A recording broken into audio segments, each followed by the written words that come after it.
అయోధ్య ఉత్తరప్రదేశ్లోని ఒక ప్రముఖ పట్టణం. అయోధ్యని సాకేతపురం అని కూడా పిలిచేవారు. అయోధ్య భారతదేశంలోని అతి పురాతన నగరాల్లో ఒకటి.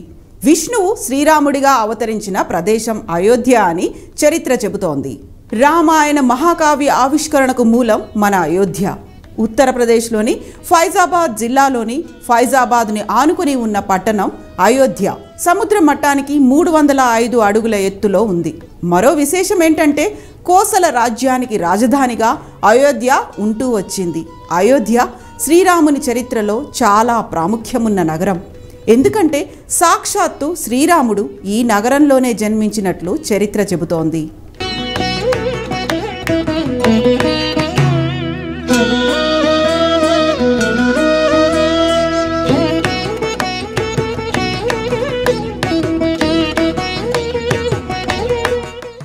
అసలు అయోధ్య ప్రత్యేకతలేంటి? అయోధ్యాపురి ఎక్కడుంది? సరయూ నది ప్రాముఖ్యత ఏంటి? అయోధ్య వెళితే ఏ ప్రదేశాలు చూడాలో ఇప్పుడు చూద్దాం. అయోధ్య సరయూ నదీ తీరాన ఫైజాబాద్కు 6 కిలోమీటర్ల దూరంలో ఉంది. రామాయణాన్ని అనుసరించి 9000 సంవత్సరాలకు పూర్వం వేదాలలో ఆదిపురుషుడిగా హిందువులకు ధర్మశాస్త్రం అందించినట్లుగా పేర్కొన్న మనువు ఈ నగరాన్ని స్థాపించాడు. దీంతో పాటు మనకున్న మరికొన్ని ఆధారాలను బట్టి ఈ నగరం సూర్యవంశరాజైన ఆయుధ్ ద్వారా నిర్మితమైందని తెలుస్తోంది. సూర్యవంశ చక్రవర్తులు పాలించిన కోసల దేశానికి అయోధ్య రాజధాని నగరం. అయోధ్యను రాజధానిగా చేసుకొని హిందూ దైవమైన శ్రీరామచంద్రుడు పాలించాడు. అయోధ్యలో చూడాల్సిన ప్రదేశాల్లో ముఖ్యమైనది హనుమాన్ గర్హి. ఇది హనుమంతునికి అంకితం చేయబడిన దేవాలయం. సీతాదేవి అయోధ్యలో బస చేసిన సమయంలో సీతాదేవి భోజనం చేసిన ప్రదేశంగా భావించబడే సీతాకి రసోయికి నిలయం. నగరం వార్షిక దీపోత్సవం వేళ కార్యక్రమాన్ని వేలాది మట్టి దీపాలతో జరుపుకునే ఒక పండుగ. దీంతో పాటు నగరంలోని రామ్ కోట్, తులసి స్మారక్ భవన్, శ్రీ నాగేశ్వరనాథ్ ఆలయం, కనక్ భవన్, మణిపర్వత్, దశరథ్ భవన్ ఇలా ఎన్నో ప్రదేశాలను సందర్శించవచ్చు.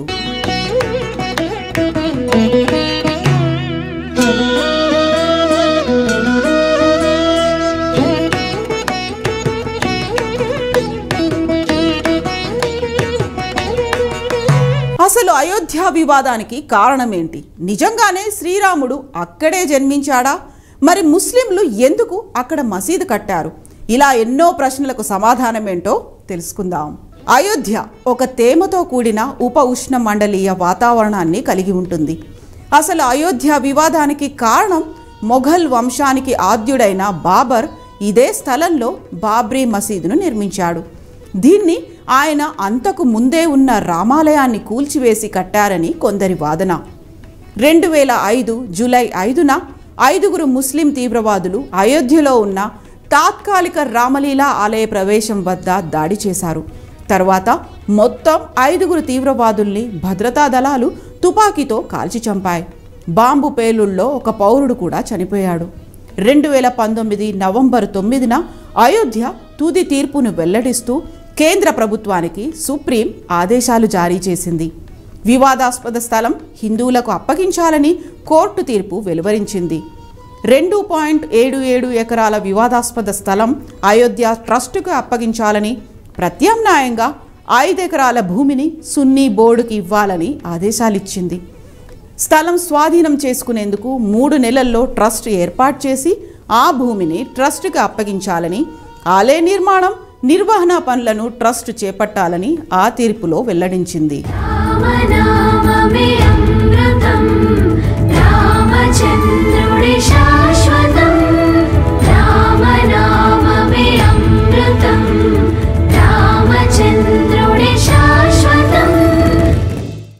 ఇప్పుడు మనం చూస్తున్న అయోధ్య పూర్తిగా మారిపోయింది. రామజన్మభూమి అయిన అయోధ్య ఇప్పుడు ఎటు చూసినా వెల్లి విరిసిన ఆధ్యాత్మికతతో విరాజిల్లుతోంది. అయోధ్యకు వచ్చే ప్రతి ఒక్కరికి గుండె నిండా భక్తిభావం ఉట్టిపడేలా ఎటు చూసినా ఆధ్యాత్మిక భావనను కలిగిస్తోంది. కోట్లాది మంది హిందువుల కళ నిజమయ్యే ఘడియలు దగ్గర పడుతున్న తరుణంలో అయోధ్య నగరం ముస్తాబవుతోంది. శతాబ్దాల స్వప్నం సాకారమయ్యే ఘడియలు దగ్గర పడుతుండటంతో ప్రపంచం నలుమూలల నుంచి ఎంతో మంది ప్రముఖులు అయోధ్యను చూసేందుకు క్యూ కడుతున్నారు. జనవరి 22 రామమందిర ప్రారంభ మహాసంబురానికి అయోధ్య సరికొత్తగా తనను తాను ఆవిష్కరించుకుంటోంది. 2024 జనవరి 22న రామ్లల్లా విగ్రహ ప్రతిష్టాపన భవ్య కార్యక్రమానికి దివ్య ముహూర్తం ఫిక్స్ చేశారు. 2024 జనవరి 22న రామ్లల్లా విగ్రహ ప్రతిష్టాపన భవ్య కార్యక్రమానికి దివ్య ముహూర్తం ఫిక్స్ చేశారు. ఆ రోజు మధ్యాహ్నం సరిగ్గా 12:29:08 నుంచి 12:30:32 శుభ ముహూర్తాన విగ్రహ ప్రతిష్టాపన కార్యక్రమాన్ని అంగరంగ వైభవంగా జరపనున్నారు. అంటే శతాబ్దాల యావత్ హిందువుల కళ 84 సెకండ్లలో పరిపూర్ణమవుతుందన్నమాట. ఇక అదే సమయంలో అయోధ్యాపురి మొత్తం జై శ్రీరామ్ నినాదాలతో మార్మోగనుంది. జగదానంద కారకుడికి, జయ జానకి ప్రాణ నాయకుడికి శుభ స్వాగతం పలికేందుకు భవ్యరామ మందిరంలో మన రామయ్య కొలువయ్యే నాటికి ఎన్నో అద్భుతాలు సాక్షాత్కరించబోతున్నాయి. ఆ అద్భుత మహాయజ్ఞంలో మన తెలుగోళ్ల పాత్ర కూడా ఘనంగానే ఉంది.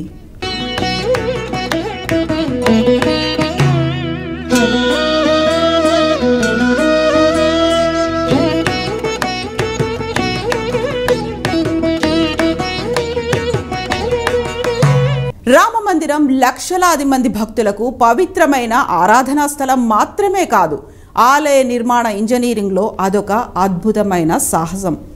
ఇనుము, ఉక్కు, సిమెంట్, స్టీలు వంటి ఏ ఆధునిక వస్తువులను ఉపయోగించకుండా వేల సంవత్సరాల పాటు ఎలాంటి పరిస్థితినైనా తట్టుకొని ఉండేలా ఈ ఆలయాన్ని నిర్మిస్తున్నారు. ఆలయ నిర్మాణంలో ఉన్న మరిన్ని అద్భుతాలను చూద్దాం పదండి.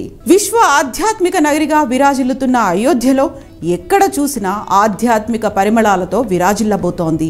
లక్షలాది మంది హాజరయ్యే భవ్య రామమందిర మహా సంరంభ వేడుకకు నా భూతో నా భవిష్యత్ అన్న రీతిలో ఏర్పాట్లు చేశారు. ఈ మహత్కార్యంలో తాము భాగస్వాములయ్యేందుకు భక్తజనం కూడా ఉవ్విళ్ళూరుతున్నారు. ఇక ఆలయ విశిష్టతలకు వస్తే ప్రతి ఒక్క కట్టడం ఒక అద్భుతం. ఎలాంటి ట్రెడిషనల్ కన్స్ట్రక్షన్ మెటీరియల్ వాడకుండా రాజస్థాన్లోని భరత్పూర్లోని బన్సీ పహార్పూర్ నుంచి ప్రత్యేకమైన గులాబీ రాయిని తెప్పించి రామమందిరాన్ని నిర్మించారు. ఇది భూకంపాలను తట్టుకోగలదు. దీని బరువు కూడా చాలా తేలికగా ఉంటుంది. ఇక ఈ రాళ్లపై ఇంట్రికేట్ ప్యాటర్న్స్ అద్భుతంగా చెక్కారు. పొడవైన కమ్మీలు, లాక్స్తో వీటిని ఒకదానికొకటి ఫిట్ చేశారు. బైండింగ్ ఏజెంట్, గ్లూ అవసరం లేకుండా నిర్మాణం చేశారు. ఈ టెక్నాలజీ వల్ల టెంపుల్ చాలా స్టేబుల్గా ఉండడమే కాకుండా వేలాది సంవత్సరాలు దెబ్బతినకుండా ఉంటుంది. దీంతో పాటు పురాతన నాగర నిర్మాణ శైలిని కూడా ఇది సంరక్షిస్తుంది.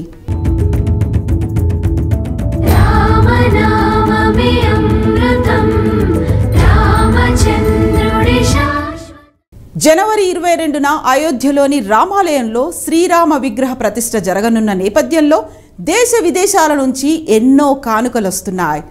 రాముని అమ్మమ్మ వారి ఊరు నుంచి కొన్ని కానుకలు వస్తే సీతమ్మ పుట్టింటి నుంచి చీరా సారే కూడా ఘనంగానే వచ్చింది. అతిపెద్ద ధూపం, 2000 కిలోలకు పైగా ఉన్న గంట, బంగారు పాదుకలు, తాళం చెవి, ఇలా ఎన్నో కానుకలు రాములోరి సన్నిధికి చేరుకున్నాయి. రామమందిర నిర్మాణం పూర్తిగా వచ్చింది. ఇక కొన్ని పనులు మినహా దాదాపు అన్ని పనులు పూర్తయ్యాయి. రామ్లల్లా విగ్రహ ప్రతిష్టాపనకు సమయం దగ్గర పడుతున్న నేపథ్యంలో రాములోరికి దేశ విదేశాల నుంచి ఎన్నో కానుకలు వస్తున్నాయి. వీటిలో కొన్ని రామాయణ ఇతిహాసంలో పేర్కొన్న ప్రదేశాల నుంచి ఆనవాలుగా కానుకలు వస్తుండడం విశేషం.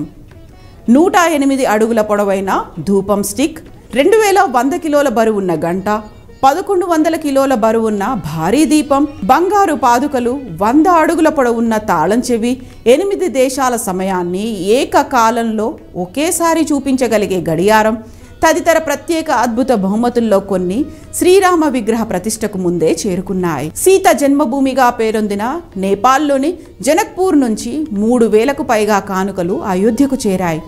వీటిలో వెండి పాదుకలు, ఆభరణాలు, వస్త్రాలు ఉన్నాయి. నేపాల్లోని జనక్పూర్ ధామ్ రామ్ జానకి ఆలయం నుంచి 300 వాహనాల ద్వారా అయోధ్యకు చీరా సారే చేరుకుంది. శ్రీలంకలోని అశోక్ వాటికా నుంచి కూడా ప్రత్యేకమైన బహుమతులతో ప్రతినిధి బృందం అయోధ్యకు తరలివచ్చింది. లంకలో రావణుని నిర్బంధంలో సీత ఉన్న అశోకవనం నుంచి ఒక శిలను అయోధ్యకు తీసుకొచ్చారు. 108 అడుగుల పొడవుతో 3.5 అడుగుల వెడల్పుతో 3610 కిలోల బరువున్న ధూపం స్టిక్ను గుజరాత్లోని వడోదరాలో 6 నెలల పాటు తయారు చేశారు. ఈ ధూపం 40 రోజుల పాటు అనేక కిలోమీటర్ల దూరం సుగంధాన్ని విరజిమ్ముతుంది. ఇది పర్యావరణ హితంగా ఉంటుందని దీన్ని తయారు చేసిన వడోదరా కళాకారుడు విహభర్ద్వాజ్ అంటున్నారు. ఈ ధూపం స్టిక్ను తయారు చేయడానికి 378 కిలోల గుగ్గిలం, 376 కిలోల కొబ్బరి చిప్పలు, 190 కిలోల నెయ్యి, 1470 కిలోల ఆవు పేడ, 420 కిలోల మూలికలు ఉపయోగించామని ఆయన వివరించారు. ఢిల్లీలోని కుతుబ్ మినార్ పొడవులో సగం దీని పొడవు ఉంటుందన్నారు. ఇక 2100 కిలోల బరువున్న గంటను అష్టధాతు అంటే 8 లోహాలతో ఉత్తరప్రదేశ్లోని ఈటాకు చెందిన జలేసార్లో తయారు చేశారు. దీన్ని తయారు చేయడానికి వారికి 2 ఏళ్లు పట్టింది.